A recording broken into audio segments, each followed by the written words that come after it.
Good morning. Digestive system के अंदर digestion, absorption and metabolism of carbohydrate. Carbohydrate हम जानते हैं कि ह्यूमन डाइट का एक महत्वपूर्ण भाग है। जो हम जानते हैं पहले से छोटी क्लासों में पढ़ते हैं, कार्बोहाइड्रेट, प्रोटीन और वसा। तो सबसे पहले हम बात करते हैं कार्बोहाइड्रेट की, जो डाइट के अंदर उपस्थित होता है। कार्बोहाइड्रेट मुख्य रूप से 3 तरह का होता है: पॉलीसेकेराइड, डाइसेकेराइड और मोनोसेकेराइड। बात करें पॉलीसेकेराइड की, तो जो वृहद पॉलीसेकेराइड है वो ग्लाइकोजन, एमाइलोज एंड एमाइलोपेक्टिन होते हैं, जो कि स्टार्च के रूप में होते हैं। स्टार्च एक ग्लूकोज का पॉलीमर होता है। और ग्लाइकोजन है वो अवेलेबल होता है नॉन वेज डाइट के अंदर, नॉन वेजिटेरियन डाइट के अंदर।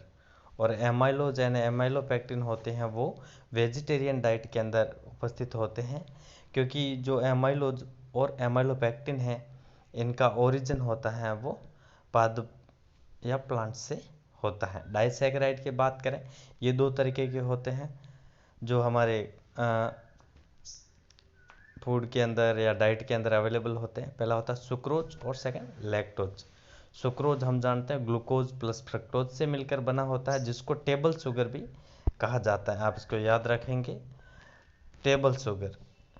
तो सुक्रोज को टेबल शुगर भी कहा जाता है। और लैक्टोज जो ग्लूकोज और गैलेक्टोज से मिलकर बना होता है, जो अवेलेबल होता है दूध के अंदर। थर्ड टाइप का जो कार्बोहाइड्रेट है उसकी बात करें, मोनोसेकेराइड होते हैं, जो सिंपलेस्ट कार्बोहाइड्रेट हम कहते हैं। Monosaccharide consumed in human diet are mostly glucose और फ्रक्टोज के रूप में कंज्यूम्ड होते हैं हमारी डाइट के अंदर।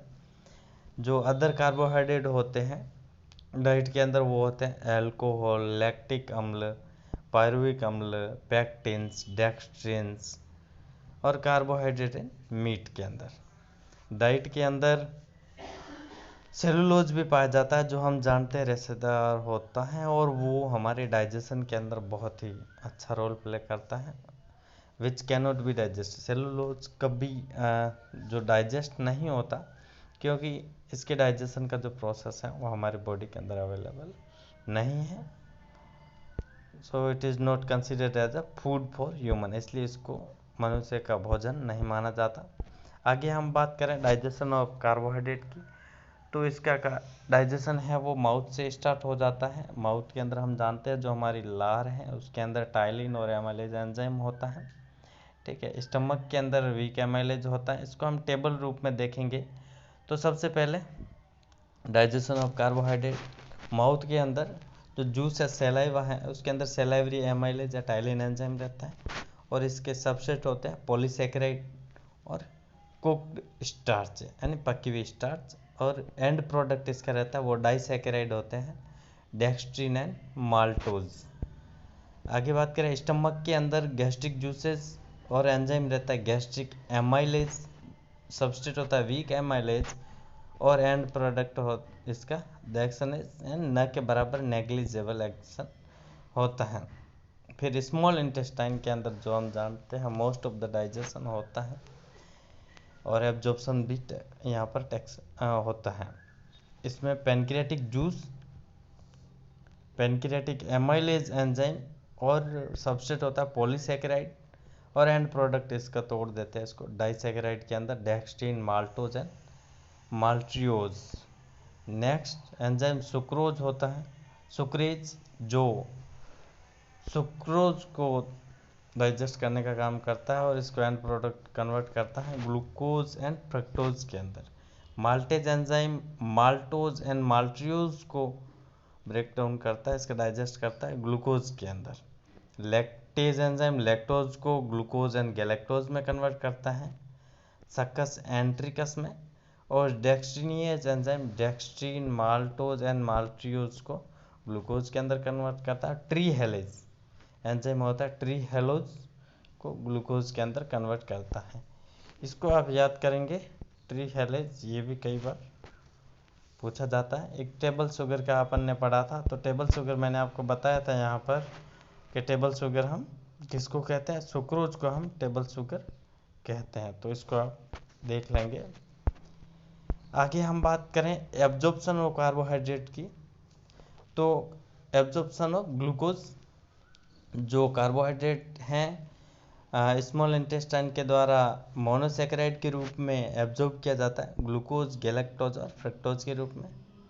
ठीक है, अब आगे ग्लूकोज है उसका ट्रांसपोर्ट है वो स्मॉल इंटेस्टाइन के ल्यूमन के अंदर होता है, mucous membrane of small intestine के द्वारा सोडियम को ट्रांसपोर्ट के प्रोसेस के द्वारा।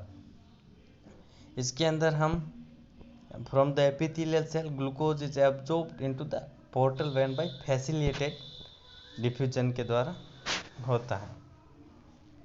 और आगे हम बात करें गैलेक्टोज, गैलेक्टोज भी इसी प्रोसेस के द्वारा एब्जॉर्ब होता है। और फ्रक्टोज फैसिलिटेटेड डिफ्यूजन के द्वारा ब्लड के अंदर some molecules of fructose are converted into glucose के अंदर कन्वर्ट हो जाते हैं।